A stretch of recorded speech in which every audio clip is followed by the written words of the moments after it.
Assalamualaikum warahmatullahi wabarakatuh. Perkenalkan, nama saya Muhammad Zaid Rizik, kelas KHTE kelompok 2 dengan NIM L131231171. Di sini saya akan mempresentasikan materi yang berjudul Manusia Makhluk Individu dan Sosial.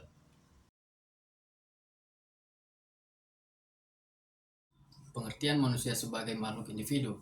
Yang pertama, manusia sebagai makhluk individu diartikan sebagai perseorangan atau sebagai diri pribadi. Manusia sebagai diri pribadi merupakan makhluk yang diciptakan secara sempurna oleh Tuhan Yang Maha Esa. Yang kedua, individu merupakan bagian terkecil dari suatu kelompok masyarakat yang tidak dapat dipisahkan ke bagian kecil. Istilah individu berasal dari bahasa Yunani, yakni individuum, yang artinya tidak terbagi. Dalam ilmu sosiologi, individu juga diartikan sebagai sebuah organisasi atau perorangan yang bebas dan tidak terkait dengan organisasi yang lain, baik itu tindakan, pikiran, ataupun tingkah laku. Yang ketiga, seorang individu adalah perpaduan antara faktor genotype dan phenotype. Faktor genotype adalah faktor yang dibawa oleh individu sejak lahir, maupun secara fisik dan sifat-sifat. Faktor phenotype adalah faktor lingkungan, maupun lingkungan fisik dan sosial, yang ikut berperan membentuk karakter khas seseorang. Yang keempat, karakteristik yang khas dari seseorang biasa disebut kepribadian. Jadi, kepribadian adalah keseluruhan perilaku individu yang merupakan hasil interaksi antara potensi-potensi yang terbawa sejak lahir dengan rangkaian situasi lingkungan yang terungkap pada tindakan dan perbuatan serta reaksi mental psikologisnya. Contoh manusia sebagai makhluk individu. Mungkin banyak orang yang sudah mendengar manusia merupakan makhluk individu yang memiliki karakteristik tertentu. Banyak perilaku yang bisa menjadi contoh manusia sebagai makhluk individu di kehidupan sehari-hari sebagai seorang manusia. Untuk lebih jelasnya, berikut adalah berbagai contoh manusia dalam posisinya sebagai makhluk individu, perilaku dan kebutuhan apa saja yang harus dipenuhi. Pertama, manusia memiliki kebutuhan jasmani. Seperti yang disebutkan sebelumnya, salah satu aspek dari manusia dalam posisinya sebagai individu adalah aspek jasmani, karena memang seorang manusia pastinya memiliki kebutuhan fisik untuk tubuh atau jasmaninya. Kedua, mengaktualisasi diri. Pada dasarnya, manusia adalah makhluk yang berakal dan akal dari manusia ini perlu ruangan untuk mengembangkan dirinya.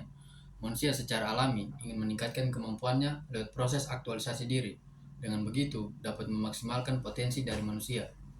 Tiga, manusia perlu berinteraksi dengan orang lain. Seperti yang disebutkan sebelumnya, walaupun sebagai makhluk individu, manusia tetap membutuhkan orang lain. Karena sisi individu manusia berkaitan dengan posisi manusia sebagai makhluk individu. Karena bagaimanapun manusia tidak bisa hidup tanpa manusia lain. Yang keempat, manusia memiliki karakteristik tertentu. Tentu saja, manusia satu dengan manusia yang lain tidaklah sama, karena setiap orang memiliki karakter berbeda. Perbedaan antar individu ini juga yang bisa menjadi penunjuk kualitas seseorang. 5. Mencari validasi dari orang lain. Contoh manusia sebagai makhluk individu selanjutnya adalah mencari validasi dari orang lain.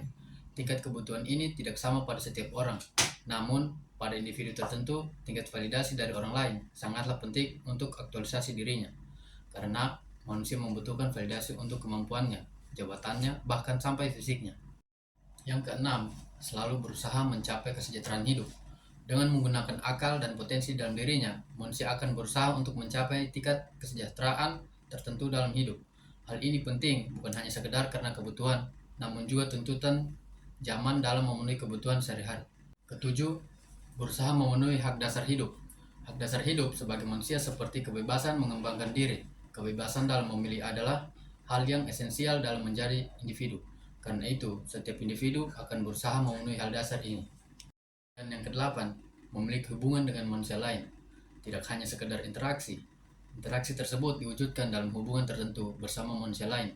Bentuk hubungan antar manusia sebagai individu memiliki beragam bentuk dan tujuan mulai dari pertemanan, hubungan bisnis, sampai hubungan asmara. Berikutnya, manusia sebagai makhluk sosial. Pengertian manusia sebagai makhluk sosial. Yang pertama, manusia sebagai makhluk sosial artinya manusia sebagai warga masyarakat. Dalam kehidupan sehari-hari, manusia tidak dapat hidup sendiri atau mencakupi kebutuhannya sendiri. Meskipun dia mempunyai kedudukan dan kekayaan, dia selalu membutuhkan manusia lain. Setiap manusia cenderung untuk berkomunikasi, berinteraksi, dan bersosialisasi dengan manusia lainnya. Dapat dikatakan bahwa sejak lahir dia sudah disebut sebagai makhluk sosial. Yang kedua, secara naluri, manusia saling tolong-menolong, setia kawan, toleransi, serta simpati dan empati terhadap sesamanya. Hal ini membentuk masyarakat yang berharmonis, rukun, baik, hingga timbul norma, etika, dan kesopanan santunan yang dianut masyarakat. Ketiga, manusia sebagai makhluk sosial memiliki arti bahwa manusia membutuhkan manusia lain. Dalam menjalankan kehidupan sehari-hari, manusia tidak dapat menjalankan hidupnya sendiri.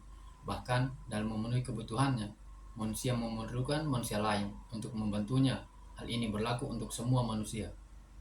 Dan yang keempat, manusia sebagai makhluk sosial dikemukakan oleh Aristoteles bahwa manusia dikodratkan untuk hidup bermasyarakat dan berinteraksi satu sama lain. Zoon politikon merupakan sebuah istilah yang digunakan oleh Aristoteles untuk menyebut makhluk sosial. Kata zoon politikon merupakan padanan kata dari kata zoon yang berarti hewan dan kata politikon yang berarti bermasyarakat. Secara harfiah, zoon politikon berarti hewan yang bermasyarakat. Selanjutnya, contoh manusia sebagai makhluk sosial. Manusia sebagai makhluk sosial memiliki arti bahwa manusia membutuhkan manusia lain. Dalam menjalankan kehidupan sehari-hari, manusia tidak dapat menjalankan hidupnya sendiri. Bahkan dalam memenuhi kebutuhannya, manusia memerlukan manusia lain untuk membantunya. Hal ini berlaku untuk semua manusia, tidak mengenal sebuah kedudukan, bahkan sebuah kekayaan. Setiap manusia selalu membutuhkan manusia lainnya.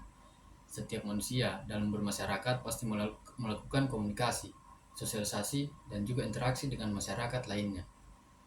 Berikut adalah contoh manusia sebagai makhluk sosial. Berikut ini ada beberapa contoh manusia sebagai makhluk sosial. Yang pertama adalah gotong royong. Gotong royong adalah sebuah kegiatan yang dilakukan secara bersama dengan kerjasama. Tujuan dari gotong royong adalah untuk mendapatkan sebuah tujuan yang diinginkan. Manfaat dari gotong royong adalah setiap orang yang ikut berpartisipasi akan menikmati hasilnya secara bersama-sama dengan adil. Yang kedua, mentaati peraturan.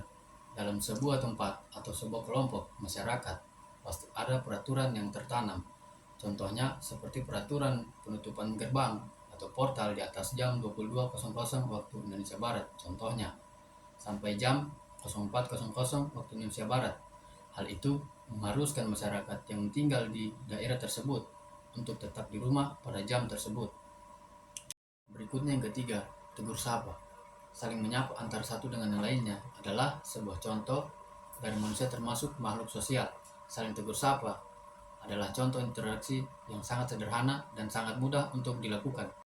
Yang keempat yaitu memiliki rasa empati dan simpati.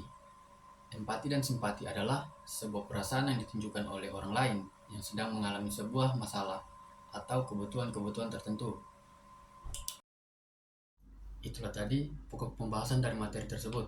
Kesimpulannya yaitu manusia dalam kehidupannya tidaklah bergantung pada diri sendiri. Setiap tindakan yang akan dilakukan seorang manusia pasti berhubungan dengan orang lain dan akan membutuhkan orang lain. Berikut ini adalah daftar pustaka dari materi ini.